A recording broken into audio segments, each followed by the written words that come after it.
안녕하세요. 부가세 신고 잘 하셨나요? 이제 부가세 신고를 했으니 본격적으로 연말정산을 해봅시다. 1월 급여대장이 나가고 2월이 되면 연말정산을 해야 하는데요. 근로자의 연말정산을 해주기 전에 한 번도 연말정산을 해본 적도 없고 나도 사회초년생이라 연말정산을 받아본 적이 없다면 연말정산 신고서 원천징수 영수증을 어떻게 읽는지 공부하고 같이 신고해 보도록 해요.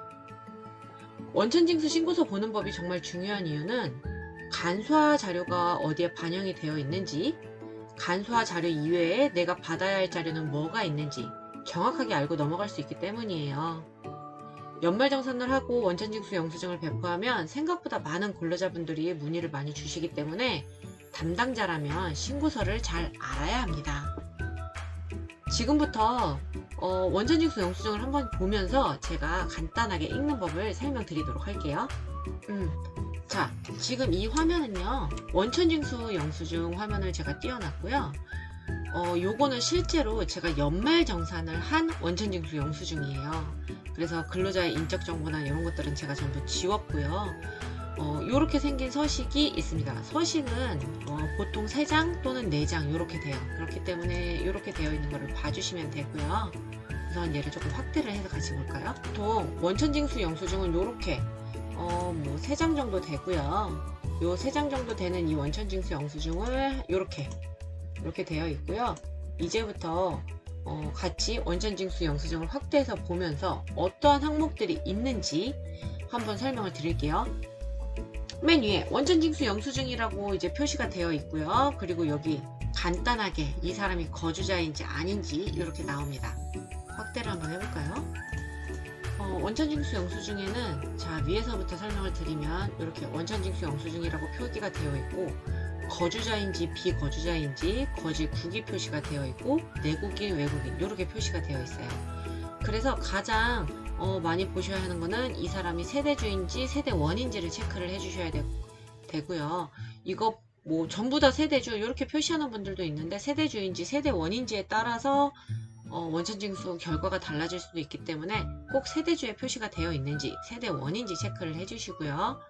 요 위에 보시면 기본적으로 회사 명이 나와 있고 대표자 이름 그 다음에 이 근로자의 주민등록번호 이렇게 나와 있습니다. 그래서 소득자는 홍길동이고요. 홍길동이 세계정복이라는 회사에 현재 다니고 있어요.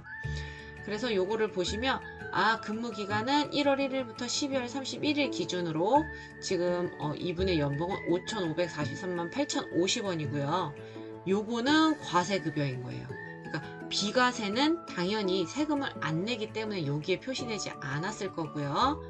그리고 이 사람의 출산 육아 보육 수당이 120만 원이 들어간 걸 확인을 하실 수가 있어요. 요 밑에 보시면 여기가 이제 비과세 및 감면 소득 이렇게 나와 있는데 여기 우리 비과세 공부를 나중에 한번 해보면 제출 비과세가 있고 미제출 비과세가 있어요. 식대 같은 경우나 차량 유지비 같은 경우는 미제출 비과세예요. 아예 연말정산 영수증에도 들어가지는 않죠. 그런데 이렇게 출산 육아 보유수당이라고 하는 거 이런 거는 제출 비과세다 라고 하면 이 사람이 비과세로 120만원을 받았습니다. 요거를 이렇게 표시가 되는 거예요. 대신 요거에 대해서 비과세니까 이렇게 보여는 지대 세금은 안 나오는 거고요.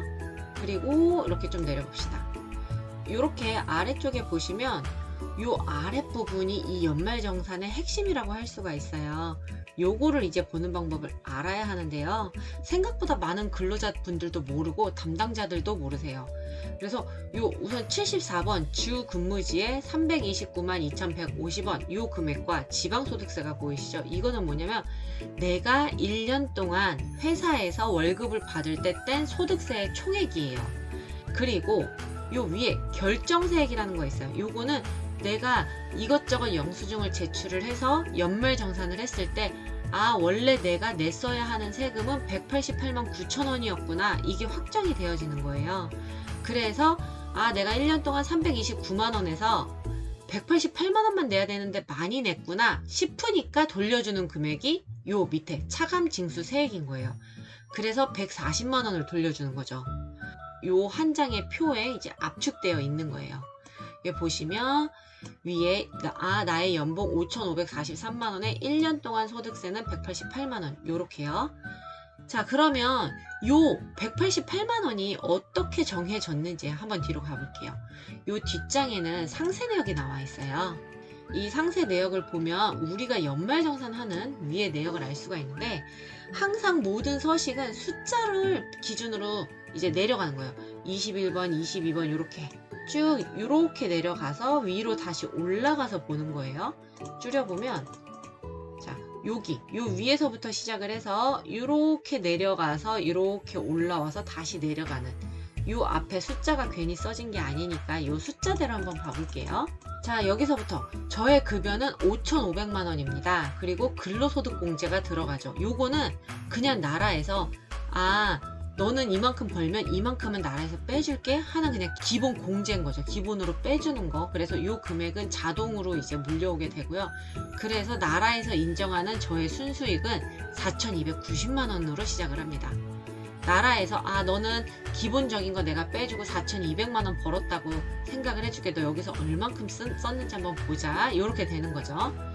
그래서 여기서 보시면 이제 기본공제, 추가공제 요거 같은 경우는 인적공제라고 하는 거예요. 그래서 나 한 사람은 150만원을 빼줄게. 이제 여기 4,290만원의 나의 순수익에서 나의 순수익을 줄여주는 이 역할을 하는 거예요. 나는 150만원 빼줄게. 배우자가 있어? 배우자 빼줄게. 부양가족 있어? 이렇게 150만원 빼줄게. 요런 식으로 나라에서 정해놓은 법에 의해서 가족이 있으면 빼줄게가 요 위에 들어가요. 근데 요거는 세무 대리인은 절대 알 수가 없어요. 그렇기 때문에 반드시 근로자한테 물어봐야 돼요. 근로자한테 부양가족 있으세요? 이 부양가족은 소득이 없으신가요? 요거를 반드시 체크를 해주셔야 돼요. 지금 부양가족이나 본인 중에 무슨 장애인이 있으세요? 장애인 증명서, 부녀자세요? 요런 거. 한부모 가족이세요? 요런 거는 너무나 개인적인 일들이라 본인들이 알 수가 없잖아요. 그렇기 때문에 요거는 반드시 근로자에게 물어보셔야 합니다. 그리고 나서 이 아래에는요, 국민연금, 건강보험, 고용보험 이 금액이 들어가는데요. 자, 이 국민연금 같은 경우와 건강보험 같은 경우는요, 간소화 자료에 자동으로 불러와져요. 그렇기 때문에 요거는 굳이 우리가 받지 않아도 되는 자료죠. 간소화 자료를 근로자가 제출했다면 거기에 우리가 1년 동안 낸 간소화 금액이 나와 있으니까 확인을 하면 되고요. 대신 고용보험은 나와 있잖아요. 그렇기 때문에 고용보험은 회사에서 1년 동안 낸 금액을 확인을 해주셔야 돼요. 자, 그럼 요 아래로 내려가 볼게요. 여기는 주택자금입니다. 이 주택자금 같은 경우는 보통 간소화 자료에 나와 있어요. 내가 어떤 차입금을 가지고 있는지. 그런데 어떤 차입금을 갖고 있는지는 나와 있지만 요거에 해당하는 요건은 근로자한테 물어보셔야 돼요. 보통 1가구 1주택 요런 경우, 그리고 집의 규모에 따라서도 달라지고 이런 여러 가지 조건이 있기 때문에 요 금액이 만약에 간소화 자료에 있다 그러면 요거는 책을 한번 보면서 공부를 하셔야 될 것 같고요. 그리고 나면 차가감 소득 금액이라고 이렇게 딱 나옵니다. 이 중간에 3천만 원이 됐어요. 요거는 뭐냐면 순수익이 이제 3천만 원까지 떨어진 거예요. 자, 위로 다시 한번 가볼게요. 나의 순수익이 아까 4,290만 원에서 시작을 했는데 나한테 150만원 빼주고 또 150만원 부양가족 있어 300만원 빼줬고, 우리가 낸 국민연금, 건강보험, 고용보험 빼주고, 이 사람은 주택 차입금까지 있어서 전체적으로 이것저것 빼서 빼주니까 아까 나의 순수익 4,200만원이 3천만원까지 줄은 거예요. 네, 3천만원에서 이제 또 어떤 거를 빼주는지 항목을 볼게요. 만약에 무주택자라서 주택 청약이 있었다 그러면 청약도 들어갈 수 있고요. 그리고 신용카드 사용액이 있습니다. 자, 신용카드 많은 사람들이 착각하는 게 있어요. 나 1,000만원 썼으면 1,000만원 빼주는 거 아니야? 이렇게 생각을 하시는데요. 보통 신용카드, 현금영수증 이런 것들은요, 내가 사용한 금액의 몇 %만 들어가고 또 한도라는 게 정해져 있어요. 그래서 저 신용카드 엄청 많이 썼는데요, 신용카드 연봉만큼 썼는데요, 이렇게 하셔도 내가 쓴 것에 대해서 전부 다 돌려주는 것은 아니에요. 그래서 요 신용카드 등 이 사용 금액에 대해서는 이제 그 다음 장에서 상세적으로 나와 있고요. 내가 많이 써도 나는 411만 원만 빼주는 거예요. 그래서 요거까지 411만 원까지 빼니까 나의 3천만 원에서 410만 원 빼면 나의 순수익은 한 2,600 정도로 줄 수가 있겠네요. 그게 맞는지 한번 가볼까요? 위로 한번 올라가 봅니다. 자, 그러면 여기 보세요. 종합소득 과세 표준이라고 이렇게 나와 있어요. 이제 나의 순수익이 정확하게 확정이 되어진 거예요. 2,600만 원. 나라에서 이것저것 빼주고 나의 순수익을 2,600만 원이라고 정해줬네요.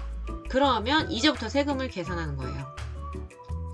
2,600만 원에 대해서 세금은 290만 원이에요. 이거 세금이 세죠. 그런데 그냥 이렇게 290만 원 다 내라 그러면 너무 억울하니까 요거에 대해서 또 나라에서도 또 세금을 빼줘요. 이번에는. 지금 이 전까지는 소득공제라 그래서 순수익을 줄여주는 역할을 했고요. 지금부터는 세금을 본격적으로 줄여줄 거예요. 그래서 290만 원 세금에서 근로소득 공제가 기본적으로 들어갑니다. 나의 소득 금액에 따라서 달라지는 거기 때문에 요거 관련해서는 내가 66만 원일 수도 있고 60만 원일 수도 있고 요거는 이 한도에 따라서 자동 계산이 되는 부분이에요. 그래서 내가 낼 290만 원에서 세금을 66만 원 빼줬으니까 한 230만 원대로 지금 세금이 줄은 거예요. 이제 점점 세금을 한번 줄여 가볼게요. 그리고 요 아래서부터는요, 이제 자료를 줘야지만 알 수 있는 게 있고 혹은 간소화 자료에 나와 있는 게 있을 수도 있어요. 그래서 이 연말정산이 복잡하고 어려운 거거든요. 우선 자녀, 이 자녀에 대해서 만 6세 이상, 그러니까 나라에서 어떠한 지원을 받고 있지 않은 자녀, 보통 만 6세까지는 나라에서 지원금이 나오죠. 그렇기 때문에 세금에서 빼주지 않지만 내가 만약에 나라에서 지원을 받지 않고 있지만 미성년 자녀가 있어. 이렇게 되는 경우에는요, 이 자녀에 대해서 또 금액을 빼줍니다. 그렇기 때문에 이 사람의 부양 가족이 몇 살인지 요걸 확인을 해주셔야 되는 거고, 우리가 보통 연말정산에 되게 도움이 되는 IRP 가입하세요, 퇴직연금 추가 불입하세요, 요러는 것들은 또 여기에 들어가게 돼요. 지금 여기는 공란인데 여기에 들어가게 되어 있어요. 그래서 퇴직연금, 연금저축 이런 거는 보통 연말정산 간소화 자료에 나오게 되어 있어요. 그리고 요 아래로 내려가 보면 보험료, 요 보험료는 우리가 기본적으로 내는 보험료예요. 자동차 보험 1년에 60만 원, 보통 우리가 보장성 보험이라고 하는 거 있죠. 암보험이라든지 종신보험이라든지 이런 거를 1년에 100만 원 이상 내면 12만 원 세금을 깎아주는 거예요. 그러니까 이런 거죠. 내가 많이 내서 나 자동차 보험만 해도 50만 원 냈는데 이런다고 해서 50만 원이 깎이는 게 아니라 보장성 보험에서 내가 100만 원을 내면 12만 원의 세금을 깎아주는데요. 내가 1000만 원을 내도 한도는 12만 원이에요. 그리고 이 아래 의료비입니다. 의료비 같은 경우는 간소화 자료에 나오기도 하지만 안 나오는 경우도 간혹 있어요. 그렇기 때문에 의료비가 빠진 게 있는지는 본인이 한번 확인을 해봐야 되고, 이 의료비에는 뭐가 포함되냐면 휠체어 구입 비용이라든지 안경 구입 비용이라든지 이런 것들이 포함될 수 있기 때문에 간소화 자료에 나오지 않은 의료비는 직접 근로자가 준비를 해주셔야 돼요.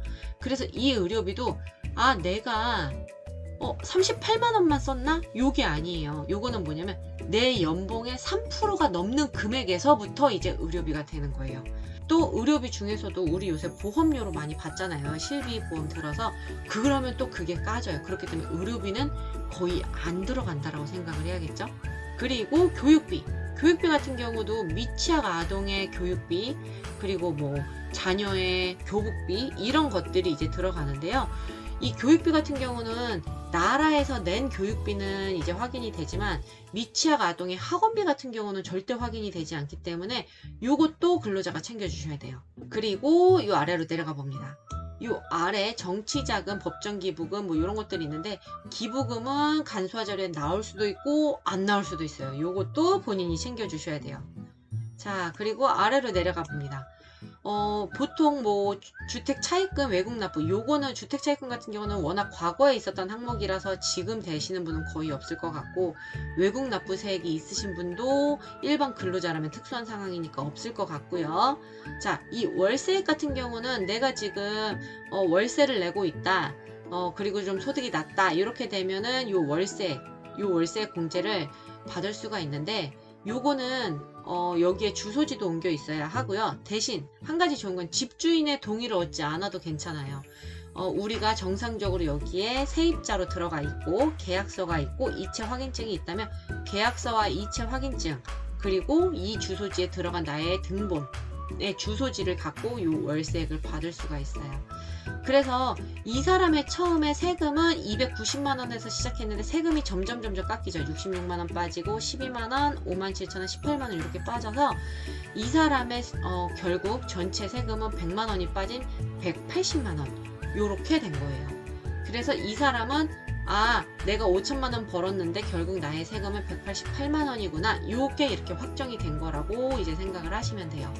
그렇기 때문에 이렇게 전체적으로 이 두 번째 장 신고서를 보면 간소화 자료에 있는 것들이 이 두 번째 장에 모두 다 반영이 되게끔 되어 있어요. 그래서 위에서부터 아래로 내려오는데 자, 소득공제와 세액공제는 달라요. 소득공제는 나의 순수익을 줄여주는 것, 세액공제는 나의 세금을 직접적으로 줄여주는 것 이렇게 생각을 하시면 돼요. 그래서 결론적으로 이렇게 나의 세금은 188만원으로 확정이 되었다. 여기까지 확인을 하실 수가 있어요.